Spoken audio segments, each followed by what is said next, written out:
seriously. We have money on it. Come on. You know, actually, this is the story of a guy who finds death inconceivable.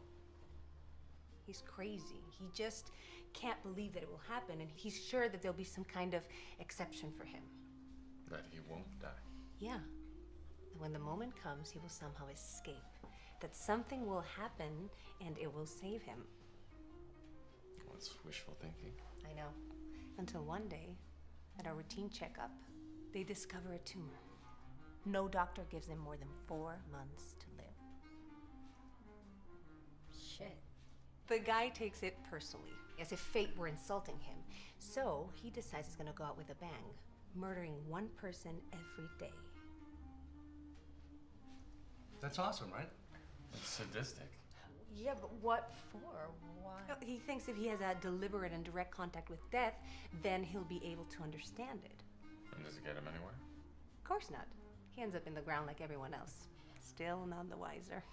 That's why I love my wife. She used to write romance novels, but she's really the most dramatic person on the face of the earth. Congratulations, baby. I love you. I love you.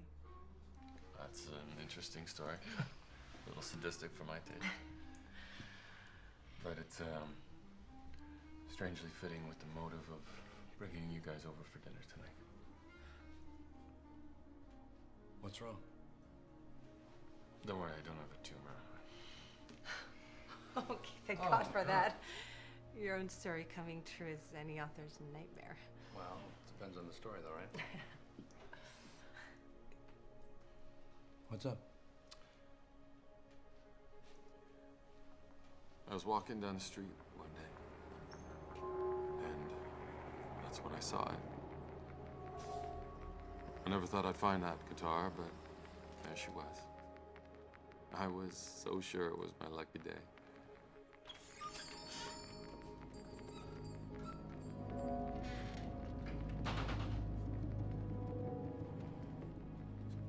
Hello? No one was behind the counter. I guess I should have left, but I didn't. Hello?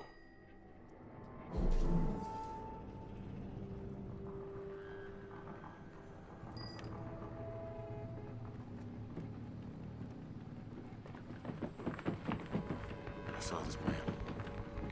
Oh, shit! Hey! Buddy, come on!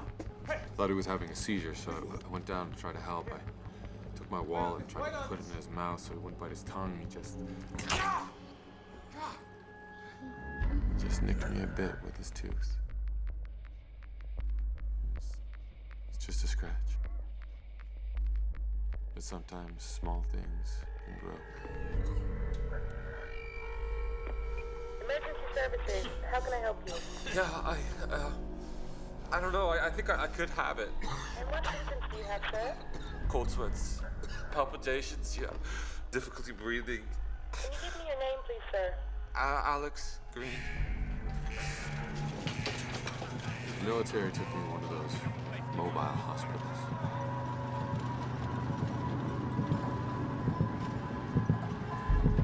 I saw bodies in the hallway there. Some of them had been shot point blank in the head. I guess I opened my eyes too soon. I don't know how many hours I was tied to that cot, not knowing if I would ever get out of that hole. Tell me you woke up on the way here. Well, forget what you saw. That tranquilizer's strong enough for an elephant, and it causes patients to hallucinate. We have the results. That shit's not gonna kill you. You know, every time that first dose doesn't work, it kills me. So congratulations, son. You almost didn't make it. Then they moved me to a civilian hospital. That's where I met Kate. So, 6 years ago, I was returned. I wanted you to know because it might be true that the stocks are running low this time. I felt you should know.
Don't hurt me.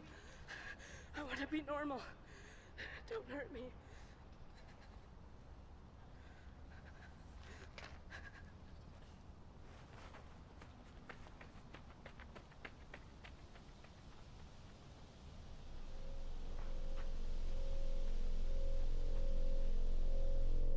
If a returned isn't injected within 36 hours, the spread of the virus in the body becomes irreversible. These statistics are indisputable. There is not a single case that proves the opposite. And we all know the consequences that comes with that. Now, we don't have any official figures relative to the first outbreak, but almost all of us have experienced at least one case firsthand. However, we believe that there were more than 100 million deaths worldwide. That outbreak cannot be compared with any other human tragedy in modern history. That trauma is what pushed us to start looking for a solution. And 10 years later, the return protein was the enormous prize with which humanity was awarded. And that is why, after the inevitable second outbreak, we were able to save so many people. Now, a returned is someone who has had the immense misfortune to have contracted the virus, but at the same time, the immense stroke of luck to have been treated within the first few hours. Now, as you all know, the virus never goes away. We can't cure it, yet. But these days, at least we can control it, if we get there in time. The return protein works as a barrier. It's kind of like a retaining wall. The incubated virus is always there, but the daily dosage keeps it at a safe distance. The problem with the lack of natural protein will end with the creation of the synthetic alternative. This way, the infected would be guaranteed the treatment for life. A cutback in private funding would be a disaster, believe me. For the returned, of course, but for society as a whole. Yes, but there's two things you've neglected to mention. Oh, please, enlighten us. Everyone is welcome to speak here. You're very kind. These people are time bombs. Until we find the synthetic protein, they're a menace. If they miss just one dose, there's no going back. Which is exactly why we need to keep researching. Right, and this is a very expensive treatment that they have to maintain their entire lives. Yes, I'm not denying that, but facing another epidemic like we had 20 years ago would be a lot more costly for everyone. There are alternatives. Please share them with us. They could be made to live in special compounds, outside of the cities, away from the children. Or we could eliminate them. I never said that. But you're thinking it. And while we're at it, why don't we get rid of smokers and diabetics and the obese while we're at it? I mean, aside from costing us a whole lot of money, they're also really unsightly.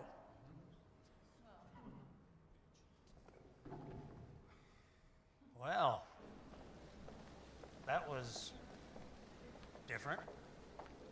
Too rude? No.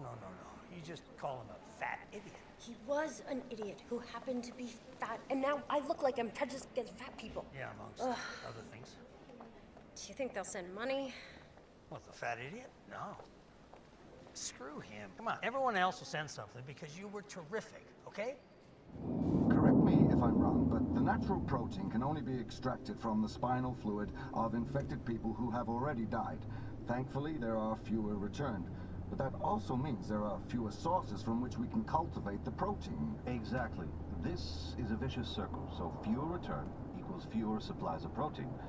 This has led to mandatory restrictions on access to treatment. The consequences of these restrictions are what most concern the authorities, especially after the tension of the last few weeks. Hi. Yeah, just give me 60, please. My dad's inside. He'll take the payment.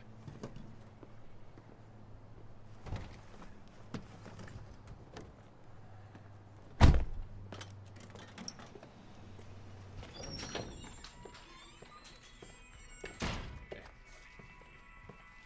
60? Yeah, that's it.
then I can't get used to this shift. It's not so long now. It's 3. Your shift's almost over. I'll see you later.